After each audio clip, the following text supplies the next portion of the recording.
Halo, kami dari tim 7 akan mempresentasikan hasil diskusi kami terkait difusi inovasi Bittersweet by Najla. Dengan saya sendiri, Kira Rahadin Ilham. Halo, nama saya Deka Renadi. Saya Yoga Akbar Nindang Wardana. Saya Nigel Edgar Tiopan. Yang pertama, latar belakang. Berawal dari Najla Bishir yang menyukai cinnamon roll dan sadar bahwa ia tidak dapat membeli atau memesan kue tersebut setiap hari, Najla pun berinisiatif untuk membuat cinnamon roll sendiri. Dan alhasil kuenya pun jadi dan rasanya lebih enak daripada yang selama ini ia beli. Sebagaimana perempuan pada umumnya, Najla mengabadikan gambar kuenya tersebut sebagai bentuk kepuasan dari usahanya. Dan kemudian ia posting gambar kue tersebut ke media sosial miliknya, yang pada saat itu ia mengunggahnya di pet. Respon yang ia dapat dari teman-temannya sangat positif, dan kebanyakannya mendesak Najla untuk menjual kue tersebut. Lalu, setelahnya Najla pun mulai terjun ke bisnis bakery. Bisnis bakery Najla terkesan biasa saja, hingga pada akhir tahun 2017, ia memiliki inovasi untuk membuat dessert dalam sebuah box atau dikenal dengan dessert box. Kemudian, di tahun 2018, ia menjual dan mendistribusikannya, dan pada tahun yang sama juga, ia mulai membangun toko pertamanya.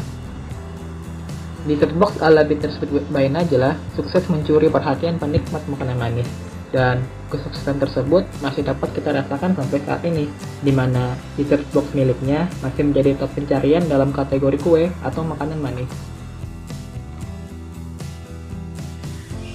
Selanjutnya adalah penentuan variabel, kata kunci, dan juga pengumpulan data. Variabel yang kami tentukan adalah pembelian Bittersweet. Lalu ada 4 kata kunci yang akan digunakan, yaitu beli, order, dessert box by Najla, dan nyobain. Selanjutnya untuk pengumpulan datanya, kami menggunakan data Twitter yang kami ambil dengan menggunakan Twin, yaitu Twin akan melakukan data scraping yang merupakan proses untuk mengekstraksi informasi dan data di dalam website secara otomatis. Lalu di Twin nanti kami masukkan ke 4 kata kunci tersebut dan akan mendapatkan kumpulan tweet. Nah, mengapa harus Twin? Twin memiliki beberapa keuntungan, yaitu dapat mengambil hampir semua tweet, pengaturan awal yang cepat, dapat digunakan secara anonim dan tanpa mendaftar Twitter, dan juga tidak ada batasan tarif.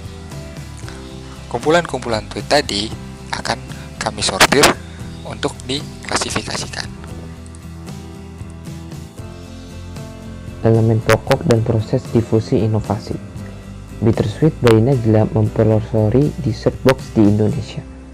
Wadah transparan atau dessert box ini menjadi cara yang baru dalam memakan camilan dan dapat melihat kecantikan dessert tersebut sehingga dapat menggugah selera.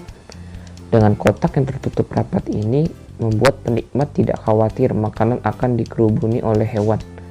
Penikmat dapat menyimpan dalam kulkas bila tidak habis dan juga agar lebih tahan lama. Saluran komunikasi media sosial. Pengguna sosial media akan memposting gambar dan pendapatnya setelah membeli atau merasakan dessert box dari Bittersweet by Najla. Kemudian postingan tersebut akan dilihat oleh pengguna sosial media lain atau para follower orang tersebut. Hal itu membuat pengguna yang lain menjadi tertarik untuk mencobanya, sehingga peminat dessert box dari Bittersweet by Najla menjadi bertambah banyak dan ramai. Saluran komunikasi word of mouth. Bittersweet by Najla ini menggait influencer yang biasanya terdiri dari artis dan selebgram untuk melakukan endorsement produk Bittersweet. Kemudian Bittersweet by Najla dapat dikenal masyarakat luas dan menjadi bahan pembicaraan di tengah-tengah masyarakat. Lalu masyarakat menjadi tertarik dan penasaran untuk membeli atau mencoba dessert box dari Bittersweet by Najla ini. Sistem sosial. Agen perubahan tentu Najla dengan perusahaannya. Peran pemimpin di sini influencer dalam melakukan promosi. Struktur sosial atau target pasar.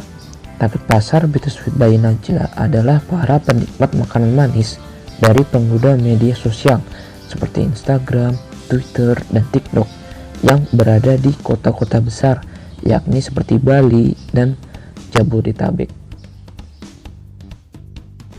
Berikut adalah Bittersweet Adoption Cycle. Kriteria dari mereka yang mengadopsi adalah tingkat inovasinya. Skala Roger ini mendefinisikan tingkatan kecepatan individual dalam mengadopsi ide baru.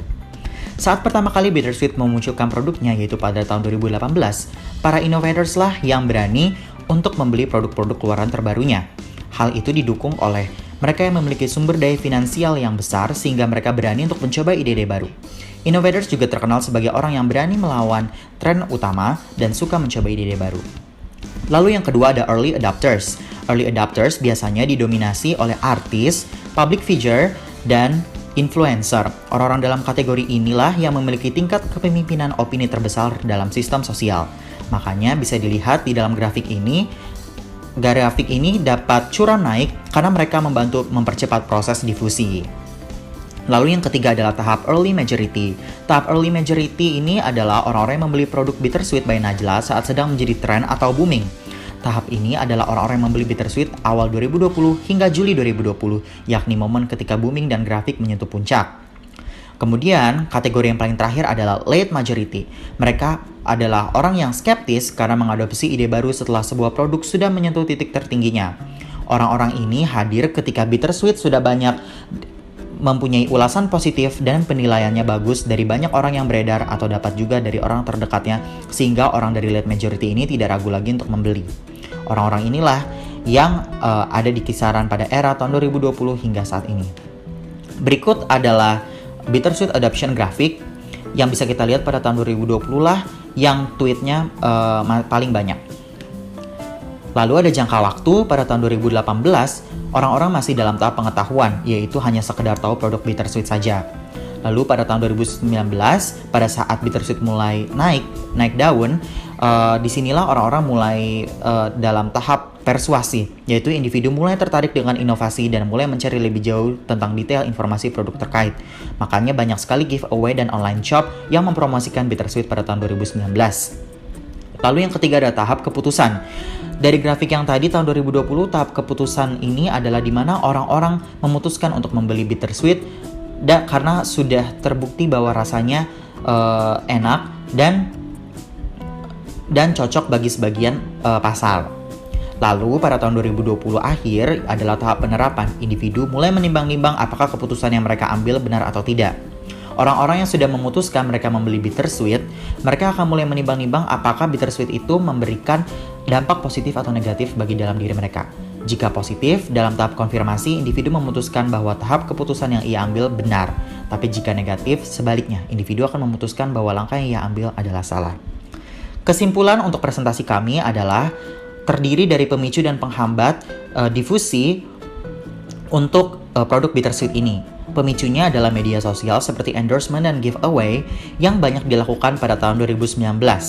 Dan penghambatnya adalah kisaran harga yang menyentuh 60.000 hingga 80.000 rupiah yang dianggap kurang cocok di kalangan sebagian masyarakat menengah ke bawah, sehingga target pasar kurang fleksibel. Lalu ada keterbatasan ruang karena vendor Bittersweet masih terdapat pada kota-kota tertentu saja.